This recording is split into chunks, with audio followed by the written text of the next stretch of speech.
The Packers, Joshy. We were wrong. Yeah. We were wrong a lot last week. It was a bad week for us. We should probably update Josh DiMaggio in the 5 games we picked against the spread. He sent an email. He thought he went 0-5. The guy that I am. Put one on the board for me. Went back and listened back, and you got one right. You were 1-4. I was 3-2. So a hearty lead for myself, which I will happily take. Last week was one of those weeks where seemingly everything went wrong for me. And you have those. But you show up again, you correct your priors, you adjust, and we attack another day. I mean, it's not going to be the first time the last time I have a 1-4 weekend. Well, that was part of the job description, that you can't have weeks like that because you're our guru, you're our guy. If anybody tells you they don't have those weeks, they're lying to you. Yeah, no, you're right. The Packers had one of those weeks. Yeah, kind of, sort of. Like again, I think when I look at this game, like it's not that surprising that it was a low-scoring game, especially when you saw how it was playing out with the injuries to the offensive line. You find a way in the end zone. You got an elite defense. But with 3:30 to go, is still pretty inexcusable in the way that they lost that football game. Now, what does that mean from an odds perspective? Because we had talked about it's going to be really hard for the Packers' odds to severely change to win the Super Bowl. And it did a little bit. You can get them at plus 750. When it comes to the NFC, they're right behind the Eagles, who are 350, and they're 375. So they're right there, and I actually like the Super Bowl odds better because I don't believe that the AFC teams are that good where it needs to have such a different wide range of variance of numbers on the Super Bowl line. But the one that jumps out to me that I want to talk about right away, Joshy, is this Packers win total for the season. Because it's not that Rasheed Walker was saying what people were thinking. There was no way they were going to go 17-0. No. It's just not realistic. But a lot of people are saying, I think they can be 14-3, and I can hear that argument. They're sitting at 11.5 as the win total right now for the season. And if you believe that the Packers, with their schedule, which, again, I still think is favorable, especially with what we saw from Dallas, again, defensively, horrendous. No CeeDee Lamb. They lost their starting rookie guard. I think they can win this football game, all right? Like, obviously, you have to show up, but, like, it sets up well for an opportunity to win. You go on a bye, and then you play the Bengals without Joe Burrow, which, against the Bengals, with the Packers defense, sets up well to get a win. So next thing you know, even after a loss to the Browns, you're staring at a pretty good record, and you really got to hit a pretty tough spot, and hopefully you're getting guys back later in the year to help bolster the team. So I don't know. I look at that over, and it's pretty enticing. I know it's high, but I think when you have a team with the expectations with Micah Parsons now, I think you can't be scared to look at that. Yeah, I mean, 12 wins, if you start playing the schedule game, you can find them pretty easily. You can get yourself to 13 if you have some hopes. What happened was basically the sportsbook did the simple math and said, well, if they lose one to the Browns, this gives us a little more space here where a 12 or 13 win season is less likely. That's just the nature of being 3 games into the season at this point. But the way the season has shaken out, the way the Packers defense has looked, that's a defense that can shut down anyone, can put on a show and be the reason the Packers are propelled into possibly a Super Bowl game, NFC Championship game, whatever you want to call it. To me, I love that number. I think, Alex Strofe talked about on KBN on Monday about how he characterized it as a good thing. I don't know if any loss is a good loss when you look at it, but they are definitely feeling themselves. And the way they played in 2 games against 2 good contenders, 2 teams you figure to be part of the NFC bracket and the playoffs, you have to sort of set things straight. I think they looked as ugly as we're going to see all season. I can't imagine an offensive output like that again. I imagine the offensive line is going to start to gel even with the injuries that they have at hand. How so? I think guys even the guys we didn't intend to be starters, as they get more and more reps next to the guys that they're used to, they get more comfortable. I think that there's just sort of a continuity thing with the Packers have been all over the place with the offensive line. They tried out Jordan Morgan at right tackle, a place he hadn't played. He'd played three other positions. The wildest decision. This is so bizarre. I mean, there was a lot of wild decisions, but that was very wild. I also think Elton Jenkins is going to improve. He has not been great to start the season, and I think once that center and that stalwart sort of figures out the new position somewhere he's not that he's unaccustomed to it because he has filled in there before, but when you're playing there every single snap, it changes. So I think there's going to be a case to be made for sort of a correction. I certainly would not want to be the Dallas Cowboys after the Packers look like that and go out and lose to the Cleveland Browns. I think they're going to be on the bad side of it. And the way the season's shaking out, I haven't seen a team, maybe the Bills, other than the Bills, where I look around and go and say, that's like an elite team. That's going to be a tough team to beat. I think the Packers can beat everyone remaining on their schedule. I think they're going to have 2, 3, 4, let's say 2, 3 games that you actually think, I'm pretty nervous about that one. Every other game you look at it and go, the Packers are better. They just got to go out and take care of business. Yeah, look, I completely agree. It's a great learning lesson. I don't think wake up call is right. Like it's a great learning lesson. Yeah. That again, I don't even mean this from a team perspective. I think I mean it from a overall perspective because look, it's okay to be riding high after the first 2 weeks. I mean, there was a lot of things that happened. Yes. Like that happened in a short span. That naturally it's. I do think also because we've heard it for 2 years. We're sick of hearing about youth, but what we watched happen on Sunday against the Browns is what a young and inexperienced team has happened. And Jordan Love is progressing. He's getting more and more starts. But when the Packers traded for Micah Parsons and sent away Kenny Clark, they got even younger. That is true. There's still a lot of guys who are figuring out what it is to be an NFL player, to figure out what it is to be not the plucky underdog, but to be the hunted. They're no longer the hunters. They're now the hunted. And that's a total different mindset. Mike McCarthy said, now I forgot where I was going with that. It's like, it's difficult. No, when you're being the hunted. No, Tausch always says it, and it slipped my mind because I got distracted by Dude, the you run the television. board every day on Willie and Tausch. You should have every Tausch. The most difficult part is cliche. dealing with success. And I think that's what the Packers are learning, and that's what they're going to learn throughout the regular season. It's different now for them.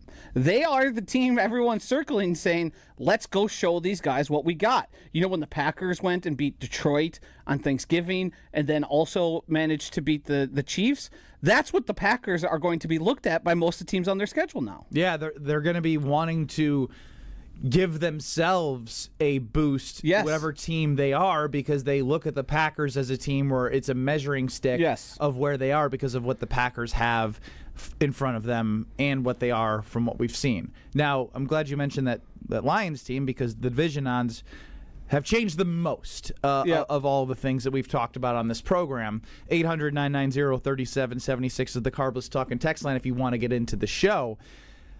The Packers were pretty heavily favored, and the Lions probably had some value, if we're being honest. Yep. They are now minus 110 to win the division. The Lions are plus 190.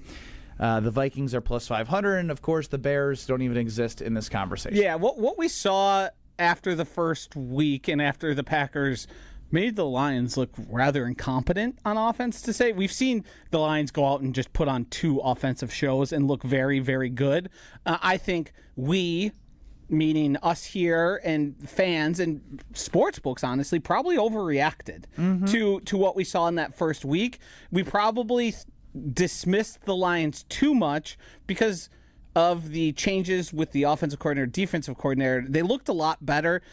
They looked every bit as good, if not better, than the Baltimore Ravens. And that's sort of where you saw the correction come, like, oh, so the the Packers aren't that far ahead of the Detroit Lions. The one thing I do look forward to seeing just over the weekend is what do the Lions look like against the Browns? Yep. Not like will they win or will they be able to move the football in a way that they were able to do so in their last couple games? One against the Bears, whose defense is shredded, and one against the Ravens, who gave up a ton of points to the Bills. They haven't been the defense under a McDermott team that you would expect. Right. I think the Lions will certainly have an easier time just because their offensive line is more intact, more healthy. There'll probably be less shuffling around. But that front seven for the Cleveland Browns, they play no matter how good you are. Even if the Packers were fully healthy, had all their guys where they wanted to be, Micah Parsons is still a problem. The guys they have on the interior there, Malik Collins, I believe, and You said Micah Parsons is still a problem. I think you meant Myles Garrett. Myles Garrett, yep, that is the one I meant. I do think that defense is pretty good and probably getting better, and they're going to be riding high thinking, hey, we're just as good as these guys. We just need Joe Flacco to score us probably 21 points, and we should be good. And that's still a very much a challenge for that, that offense. And Joe Flacco. Herculean challenge. Again, I think if you really believe in this team still and think you're not going to be swayed by the injuries, if you're concerned about them, I wouldn't do this. But they did fall back a little bit from that like plus 550 area at the Super Bowl to plus 750. Yeah, and they're still right in line with the rest of the teams. They are a distance fourth there, but the drop-off after the Packers is still quite big there. I think the same way the Packers being so favored, what were they last week? Like minus 200 to win the division? Yeah. I think this was an equal overreaction. I do think there are going to be a few spots, probably as the offensive line gets healthy and those guys continue to gel. I do think there will be the, leaving points on the board, not getting the most out of it. But by the time the season's all said and done, I feel pretty good about the Packers being right up there and being a good contender. And if you're a believer and you're not discouraged by the Cleveland Browns, this is probably going to be one of the better prices you get on the Packers all season long. I love this. Matthew Golden. Yes. We're talking about you next on the Weekly Wager live from Potawatomi Casino Hotel. More bets coming up. This is the Weekly Wager on 94.5 ESPN. Hey everybody, this is Stephen Bauer, CEO of the Guest House of Milwaukee. Homelessness isn't just a number. It represents our neighbors and our community. At Guest House of Milwaukee, we've spent decades helping people find stability, housing, and hope. On Thursday, November 13th, we invite you to our gala, A Night of Hope and Dignity. It's a night to stand with those working to overcome homelessness and those who support them. Join us. Tickets are available at guesthouseofmilwaukee.org, and together we can change lives. It's ESPN Milwaukee's Brad Nortman here with some exciting news from my friends at Bank 5-9. Not only have they been named a top workplace for 16 straight years, but they've just won the prestigious Community Choice Award as the best bank in the Milwaukee area. Honestly, I'm not surprised. Not only do they have great products and services, but they truly live out their mission to make lives better. If you're looking for a true local community bank, check out the best. Visit bank59.com to learn more today. Member FDIC. The only thing that tops our selection is your savings discount liquor. Love, Jacobs, McKinney, Golden, and now Micah Parsons?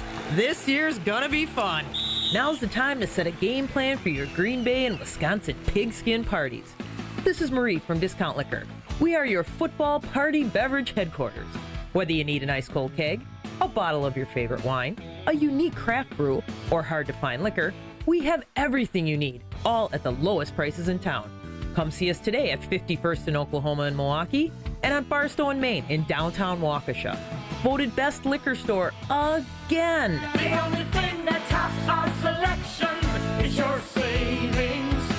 Wherever you're tailgating, we'll get you all set up with your favorite beverages. We're open daily 9 to 9 and Sundays 10 to 2. See all of our weekly specials at discountliquorinc.com. Discount Liquor. Looking to heat up a career in HVAC? Dick & Schroff Heating and Cooling in Milwaukee is now hiring HVAC installers and service technicians. Family owned and operated, Dick & Schroff offers competitive wages, a 401k match, health insurance benefits, and a winning, positive team culture that sets them apart. This is more than a job. It's a chance to grow with a company that truly values its people. Apply now to become their newest team member at dickandschroff.com. Dick & Schroff Heating and Cooling. Come see the difference. Apply at dickandschroff.com. This is an ad by BetterHelp. Cold plunges, better sleep, a gym buddy. How do you know what has the biggest impact for an active body and mind? With BetterHelp, you can talk with real, qualified therapists, not AI. With a 4.9-star rating, BetterHelp understands mental wellness shouldn't be tougher than a workout. Their therapists can figure out what's best for you. And yeah, it might involve a cold plunge. Visit BetterHelp.com, code TIMEOUT for 10% off your first month. That's BetterHelp, HELP.com, code TIMEOUT. Hey, this is the Fat Jack, and another winning week in the books. We're turning toward October, and we've had no losing weeks this season in football. Go to FatJackSports.com. Check the results tab. Look at all the profit guys are making. Soccer's winning also. Football's dominating. We're now 14-4 on Saturdays alone over the last 3 weeks. Get signed up for less than $100 a week and make money through Halloween. FatJackSports.com. Sign up today. Discipline, consistent winning plays will help you make money at FatJackSports.com. From the biggest stars to the greatest moments, Behind the Bucks is Bucks history like you've never heard it before. It's all on Behind the Bucks on the Bucks Plus audio network. Behind the Bucks is presented by Gallagher, your trusted insurance broker and HR and benefits consultant. Available now on bucks.com/plus, the Bucks app, the new ESPN Wisconsin app, and wherever you get podcasts. This is the Weekly Wager live from Potawatomi Sportsbook on 94.5 ESPN and at ESPN Milwaukee on YouTube.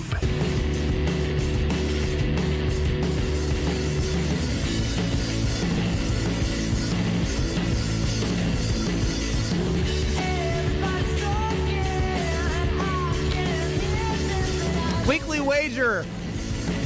Ben Bruss, Josh DiMaggio with you till 7 o'clock.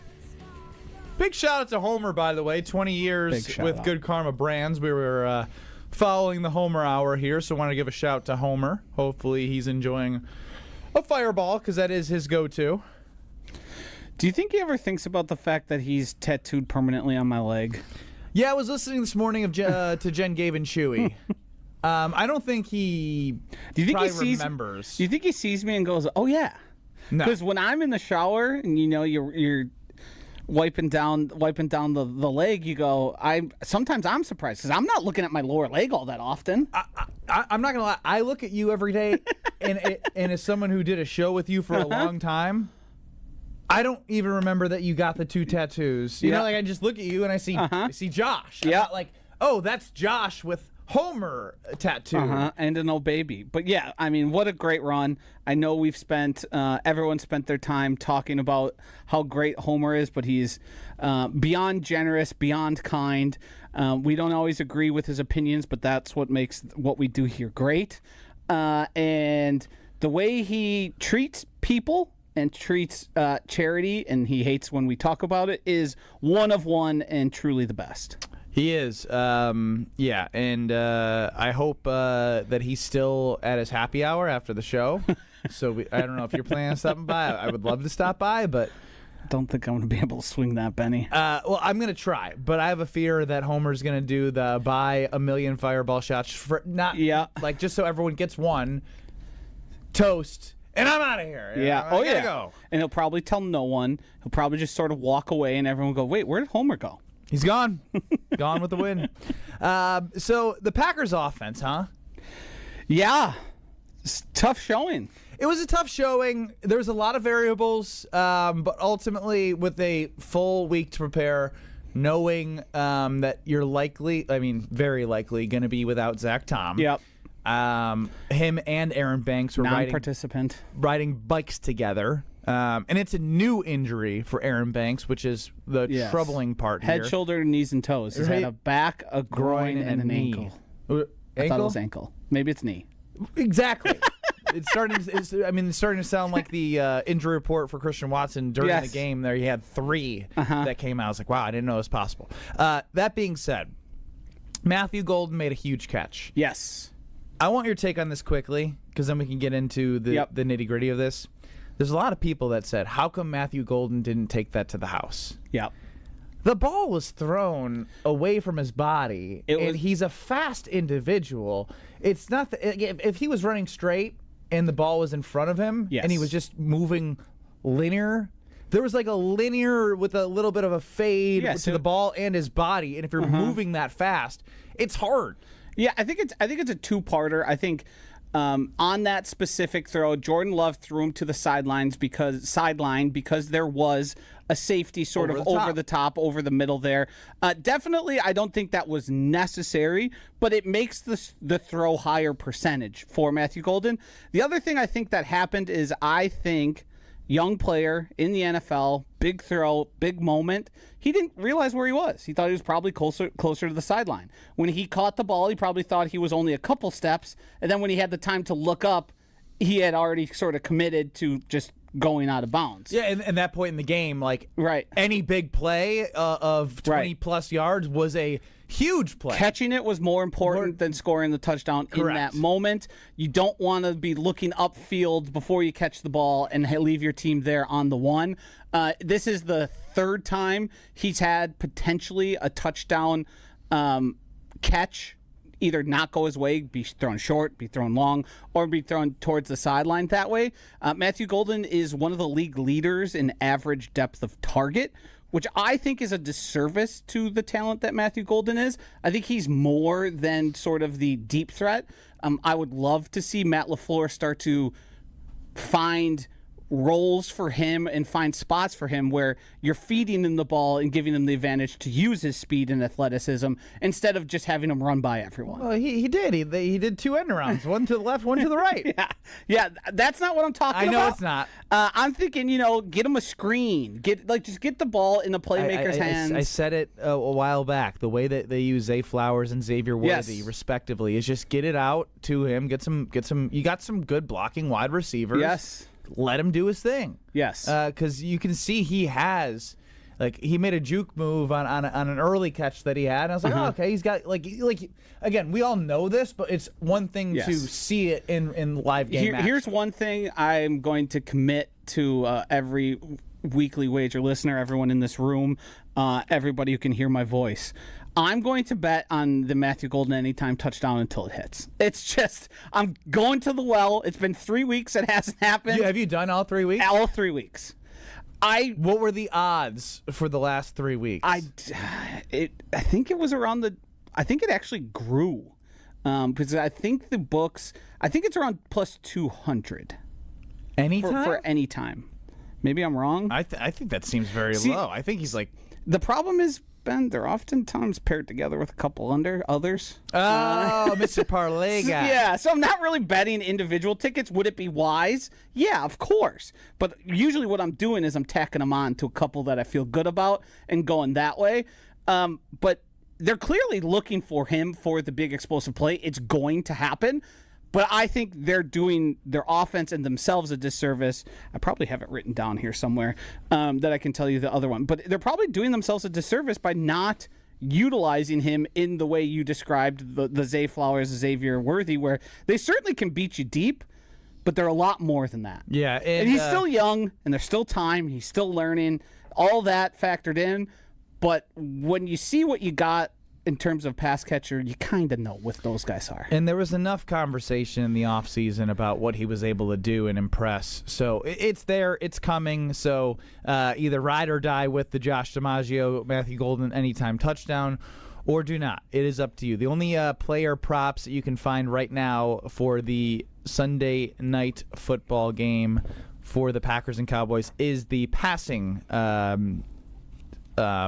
props here of over and under touchdowns, how you can have a plus 250 of passing yards versus the line that they have for Jordan Love at 226.5 and Dak at 236.5. Those are the numbers there. Josh Jacobs is an interesting case right now. I found it. This was week 1. Golden was only plus 190 for any time. Okay. So If that's a context. I thought that sounded somewhat correct. I think it's grown a little bit as they've seen he's not the target, because obviously targets are conducive to more touchdowns. And as he, I think he has like 6 total targets at this point through 3 games. That's when that number starts to creep up because he's just simply not getting enough looks, even though the 3 of them are potential TD looks at this point. Did you see the statistic about yards after contact for the running backs? Yes, I've seen. Are we pivoting here to a Josh Jacobs conversation? I had mentioned that, but you got really caught up in trying to find the golden touchdown. Yes, Josh Jacobs, the curious case of Josh Jacobs. Yes, so the one stat that I've been talking about, and we talked about it on Jen Gabachui and Mr. Relevant, is the rush yards over expected, which uses player tracking data and uses where defenders are, including game situation and all that, and basically 0 is what the average running back you should get. That's blocked up for you. And then over expected is how much did you create yourself.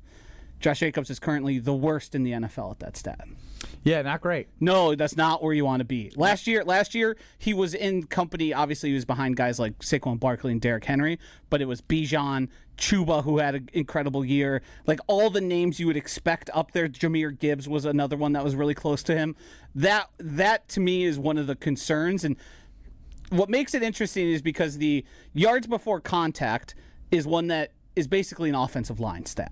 That's what I was getting at. And his yards after contact is actually pretty good. Yes. But it's also concerning because where he's getting hit is much earlier than where he has been in the past. Yes. Like a lot of the times you're able to look at Josh Jacobs' yards after contact and be like, all right, there's enough push where he's getting hit at the 2 and he's going to turn that into a 4 to 5 yard run. Or getting hit at the 3, it's turning into a 5-yard run. Yeah, right now he's getting hit at the line of scrimmage and trying to turn nothing into a 2-yard run. Yes. Unfortunately, it's a yes and with Josh Jacobs right now. He's not playing particularly well himself, which you can it's not difficult to say.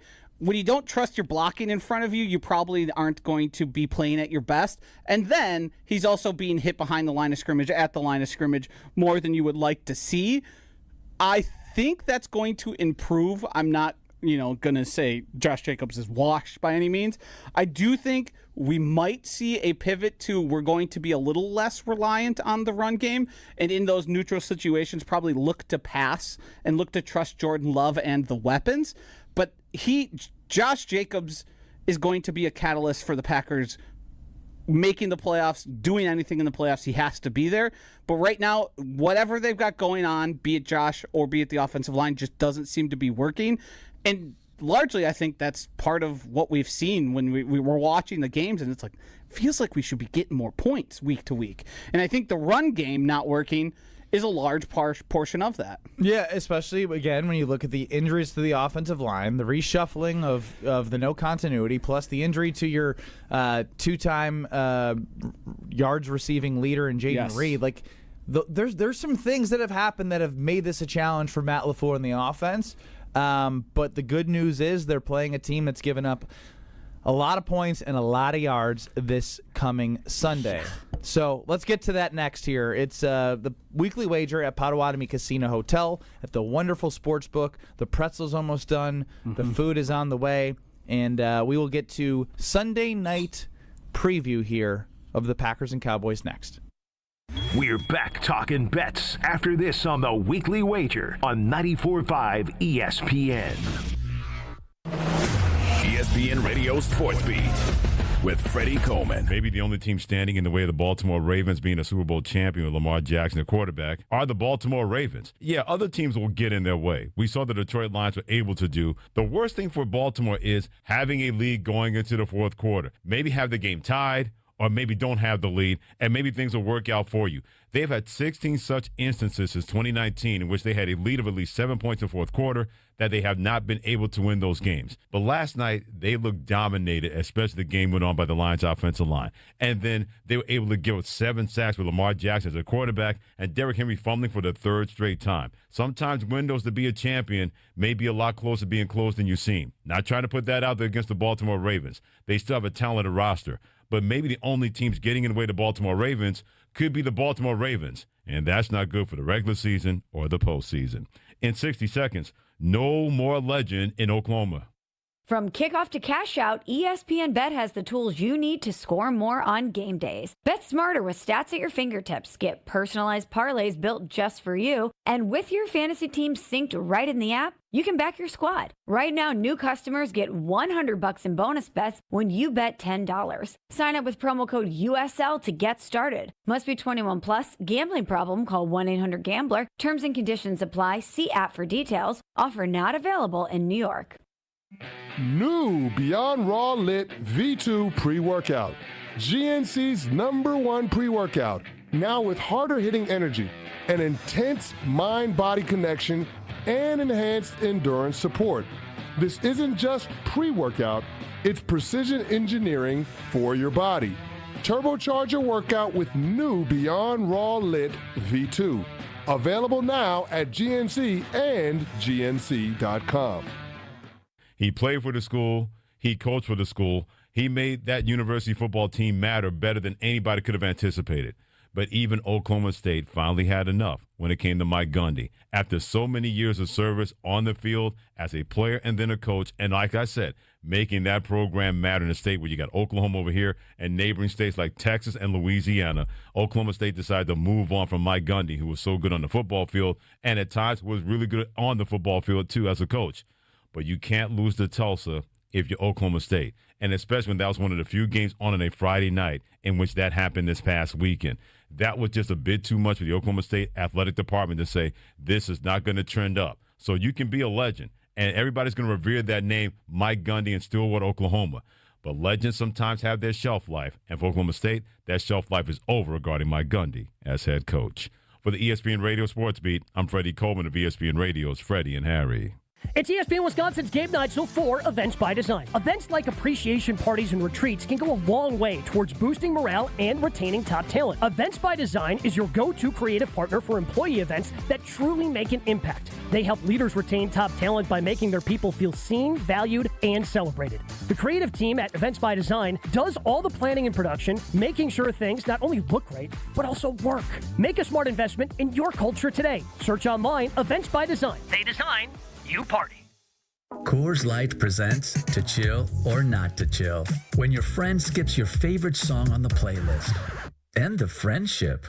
Or choose chill because that song lives rent-free in your head anyway. And you planned ahead by bringing Coors Light to the party. And the sound of that ice-cold can cracking open was music to your ears already. Coors Light. Choose chill.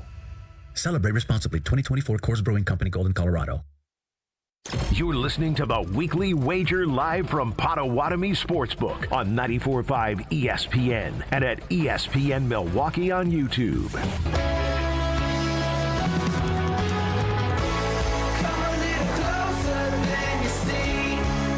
We're going to take a look at the Sunday Night Football preview here of the Packers and Cowboys live from Potawatomi Casino Hotel. And the amazing sports book, it is the Weekly Wager with Ben Brust and Josh DiMaggio. You can get into the show at 800-990-3776. Where I want to start is the over-under for the game, because I think it'll be telling between you and me how we think this game will flow. The over-under, total points scored, combined between both teams, is 47.5 points. Joshy, where are you going there? Under.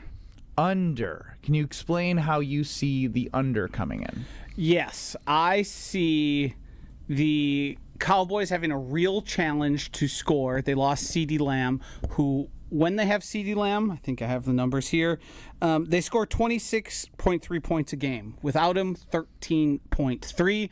They do have George Pickens, which is certainly an advantage, but the running game isn't very good, even if Javonte Williams somehow had a career resurgency.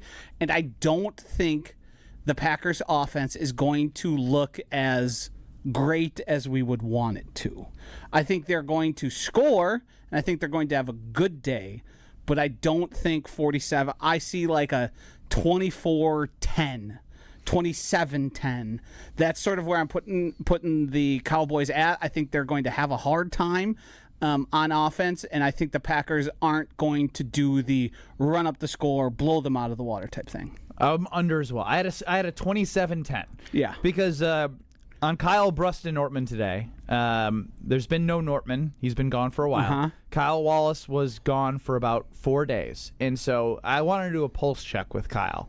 And you could only imagine what he wants from the Packers. Yeah, 45-7. 40-7. I didn't listen. I do listen, and I was listening. I heard you guys interview Big Cat today and talk about the Wisconsin Badgers.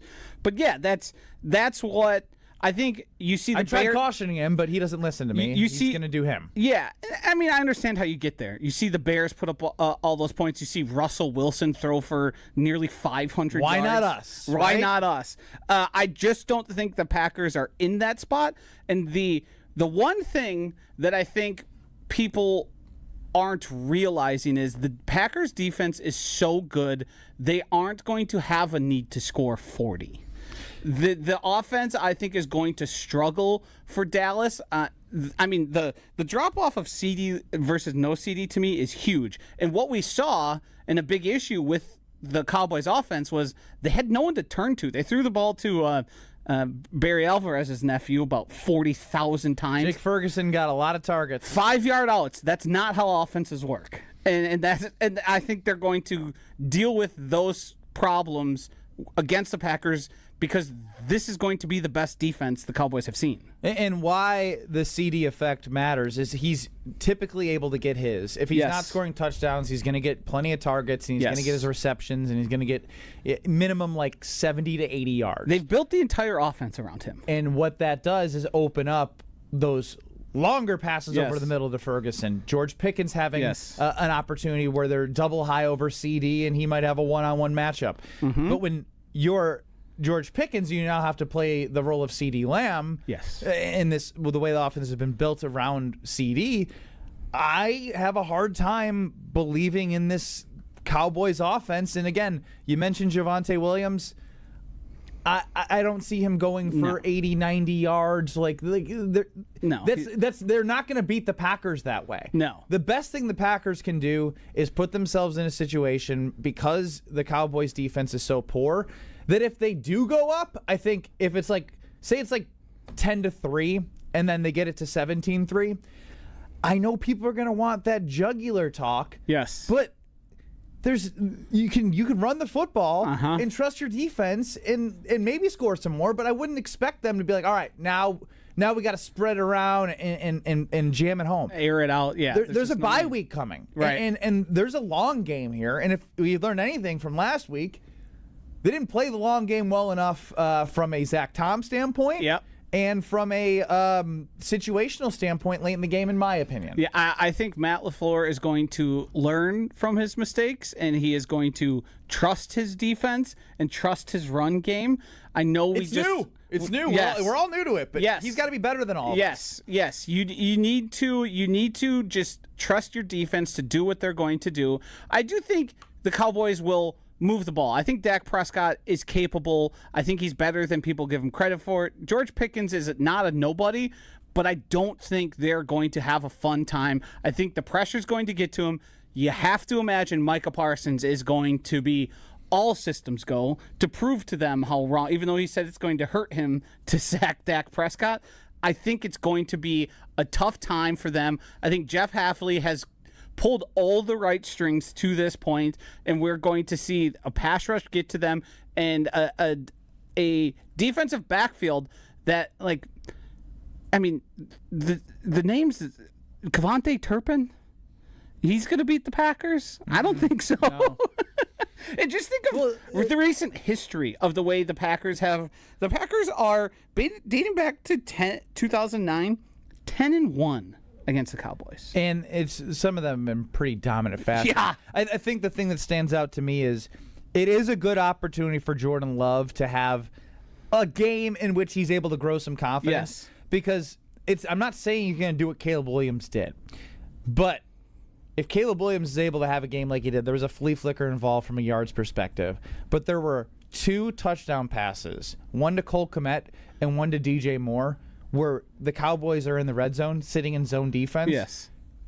the guys were wide. This is a zone. They They playing forgot a zone about DJ defense. Moore. Yes. They left guys Yes. wide open in the red zone. So there could be some really easy passes for Jordan Yes. Love to get those completions, get the completion percentage going, keep the ball moving, and just sort of build that offensive continuity that isn't the continuity that you're going to be looking for to win a Super Bowl. No. But to move forward into the bye and try and get a little more healthy and just have, again, confidence. I think this offense is lacking confidence. I predict the score, like week 1 and 2, is not going to be what we feel like when we leave.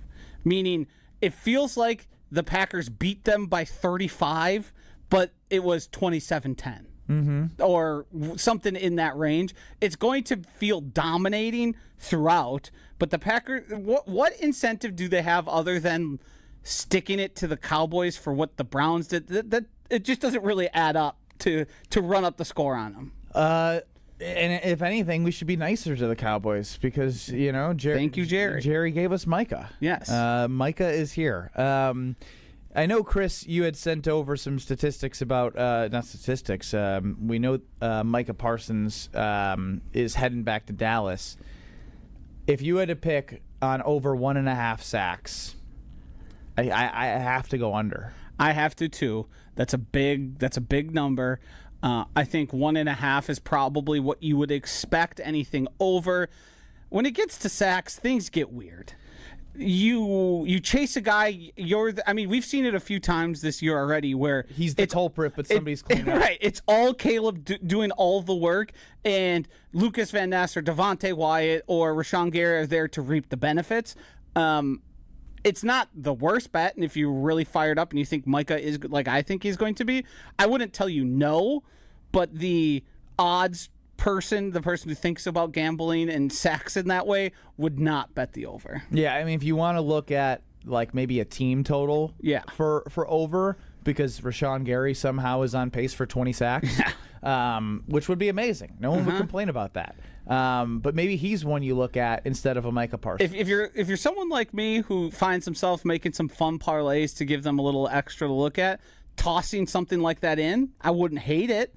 But I'm going in understanding this is a long shot, so I'm going to need some improbable things to happen. And even with a long shot for Micah Parsons at 1.5, the odds probably won't be in your favor. Won't be as good. Everyone is looking at that bet. Yes. Everyone is. They're like, oh, Micah, like it's what everyone is thinking. Now, last week, Josh DiMaggio went 1-5 in our games that we picked. I went 3-2. That brings us to Joshy with an overall record of 3-6. Against the spread, and myself 5-4. We got Thursday night football.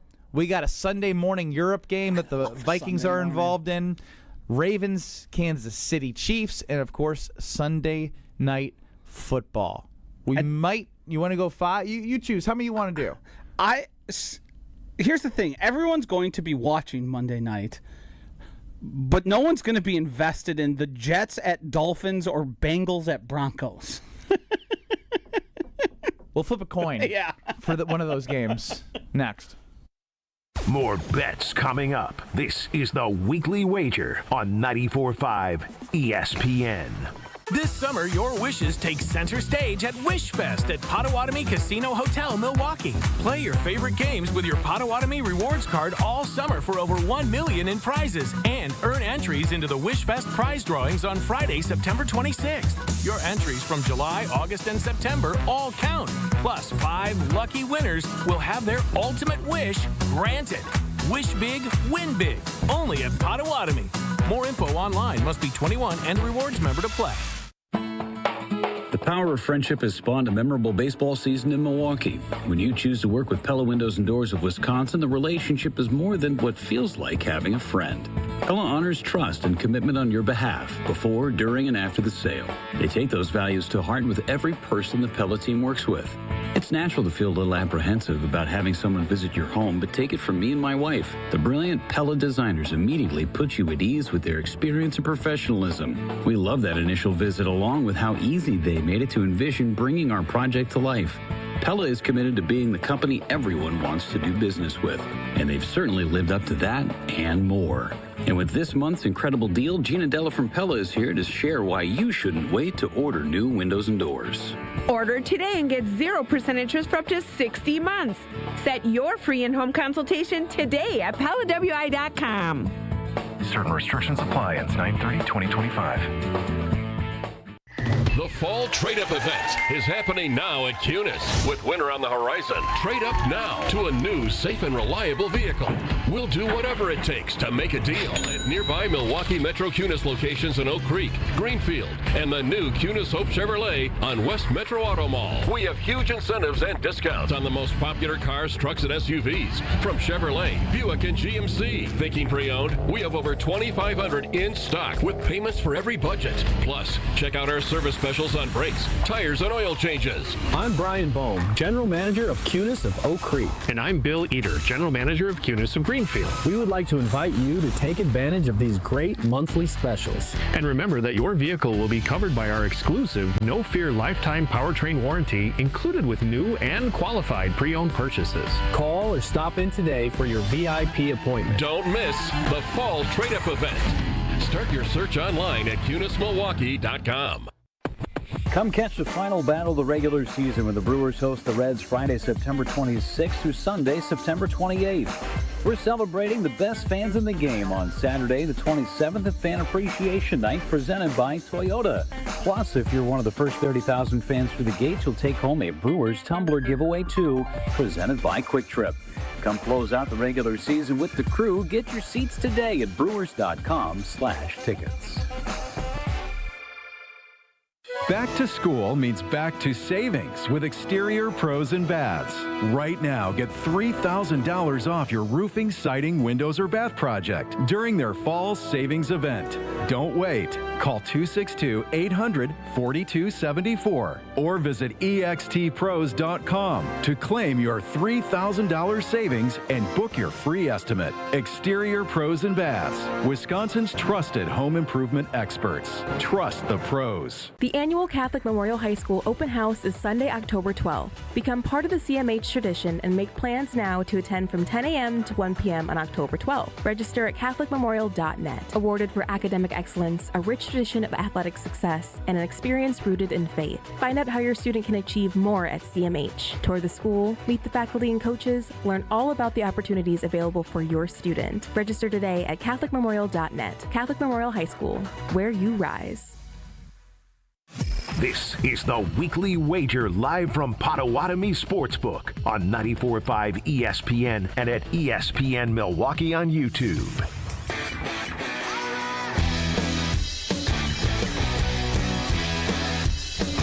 Let's roll through what we got. Big games that we can go against the spread and see who actually knows more about ball. Ball knowers. Ball knowers. Ben Brust and Josh DiMaggio here at the Weekly Wager, Potawatomi Casino Hotel Sportsbook.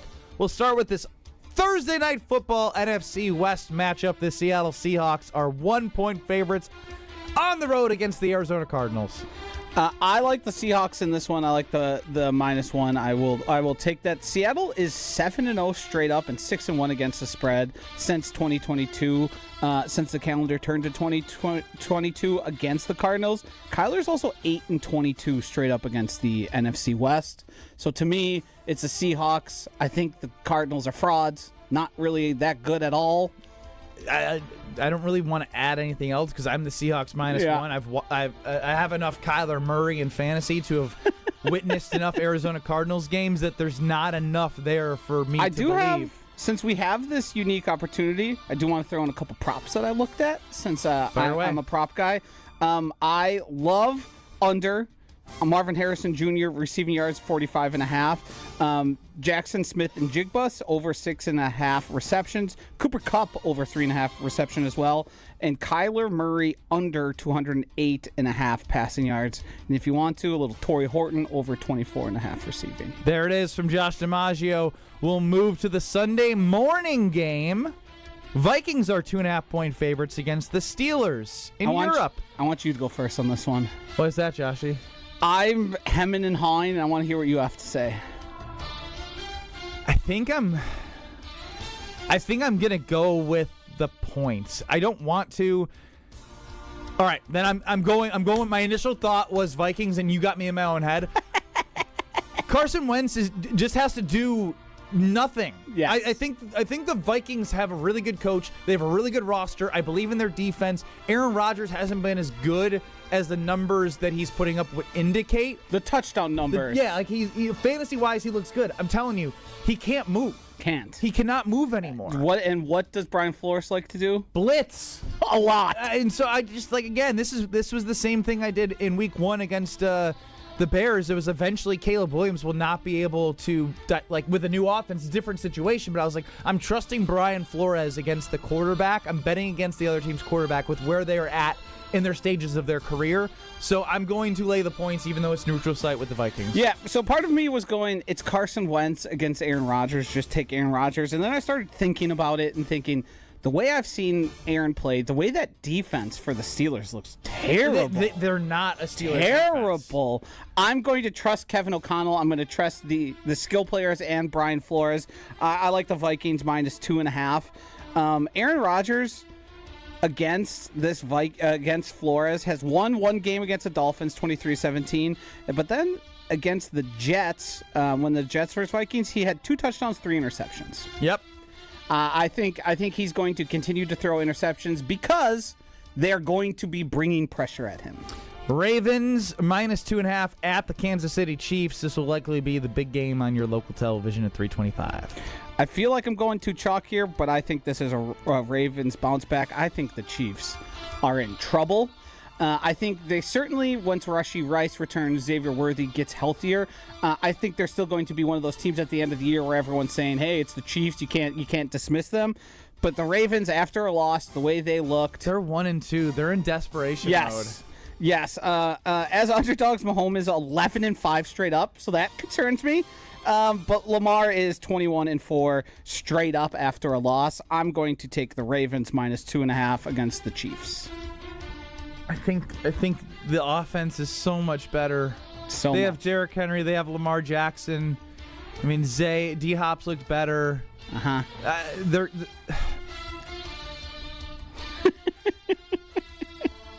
I'm taking the points. I'm doing it.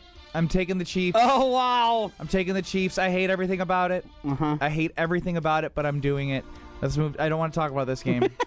Well, we're going to move to Sunday Night Football. Packers minus 7 against the Cowboys. I'll go first since we're doing the thing. Yeah, here. alternating. I think we're both going to be on the same side here. It's the Packers minus 7. And the Cowboys are bad. They're just a bad organization, a bad football team. They don't have CeeDee Lamb. They lost a rookie guard. Dak is serviceable, but their defense gave up so many points. And we're not saying that the Packers are going to score 40 points. No. But with their defense, all they need is 24 points, and they can hold them to 10-13, and you win 24-13, and you still cover the 7. Yeah. Because their defense is that good. So it's the Packers. Yeah, we talked about it earlier. It's just the Packers have dominated this matchup in recent memory. The Cowboys are depleted. I think they're on the verge of implosion. I think things are probably going to get worse for them. Jerry already did a press conference after the loss. Before things get better. Matt LaFleur is 19-13 against the spread after a loss. I think it is going to be a convincing win, a relatively easy win. I think winning by 10 is well within the realm of possibility. All right. You got a coin? Because these games stink. I don't. A or B? B. We're going with the Bengals plus 7.5 at the Denver Broncos. I can't. I'll take the Bengals. I hate it, but it's one of those where I'm going to do it. I'm on the same side. Where are we different? Just Kansas City? Yeah. This is either going to be really good or really bad for us again. Yes, we are tied together in this one. I'm not going to be able to make up much ground on our difference, but all we're really looking for is winners. I know Jake Browning looks rough. I know the Denver Broncos defense is supposed to be something we're all afraid of. It's just the Broncos, I don't think have looked that good on offense. They have not been impressive. Bo Nix has not taken the step where you're like, yeah. I think he's actually regressed if we were to be honest about it. I do think better days are ahead for the Broncos. I don't know if it's this week on a Monday night against the Bengals. And we've seen Browning be successful and somehow manage like a high-powered offense with all those athletes. I think the Bengals offense is going to get right to a degree that is going to make them continuously competitive. I don't think they're going to be a playoff team by the end of the year, but I think they're going to give teams headaches. Yeah, this is exactly what they can do. Like, they start the game, scripted drive, they get up 7-0, and then it could be just a weird rock fight. Like, so I'm taking the points there. With Jamar Chase and Higgins are just so talented that they can single-handedly turn sort of the entire outcome of a game, that I'm going to bet on the guys I know and like the superstars. Bo Nix to Cortland Sutton, though. Not as potent, but it is. They are good. Cortland Sutton's good. I don't know about Bo Nix. Yeah, no, I was just saying, like, it's Bo Nix to Cortland Sutton, or Jamar Chase just gets the ball and goes and makes guys miss. And Chase Brown has had a really poor start to the year. It's a tough defense, but yeah.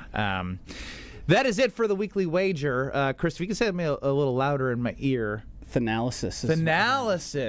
Yes, we had Wisconsin's women volleyball against Marquette last week, so I just want to make sure I had it right. Josh DiMaggio, Ben Bruss, we got our picks in. Josh is 3-6. You're going to keep saying that, aren't you? Yeah. Don't lose. Thanalysis next on 94.5 ESPN. Did you forget the first day of school is this week and little Nancy still needs her name embroidered?